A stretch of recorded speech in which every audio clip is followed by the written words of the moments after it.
শ্রদ্ধা স্মরণে লন্ডনে পালিত হলো সাবেক প্রেসিডেন্ট জিয়াউর রহমানের ৪৪তম শাহাদত বার্ষিকী। স্থানীয় সময় শুক্রবার পূর্ব লন্ডনে মিলাদ ও দোয়া মাহফিলের আয়োজন করে যুক্তরাজ্য বিএনপি।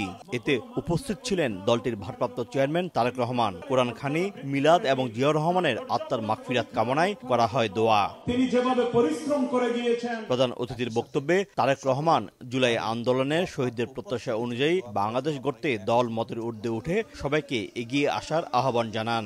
শহীদ রাষ্ট্রপতি জিয়াউর রহমানের শাহাদত বার্ষিকী উপলক্ষে আমরা যেমন তার জন্য দোয়া চাইব, আমরা বাংলাদেশের গণতন্ত্রকে প্রতিষ্ঠিত করার জন্য, এই দেশকে স্বাধীন করার জন্য যেখানে যত মানুষ আত্মহত্যা দিয়েছেন জীবন, যেখানে যত মানুষ বিভিন্নভাবে ক্ষতিগ্রস্ত হয়েছেন, প্রত্যেকের জন্য আমরা আল্লাহর দরবারে দোয়া চাইব। যে মানুষগুলো গণতন্ত্রকে, মানুষের অধিকারকে প্রতিষ্ঠিত করার জন্য তাদের জীবনকে আত্মহত্যা দিয়েছেন, আমরা যাতে তাদের সেই আকাঙ্ক্ষাকে পূরণ করতে পারি।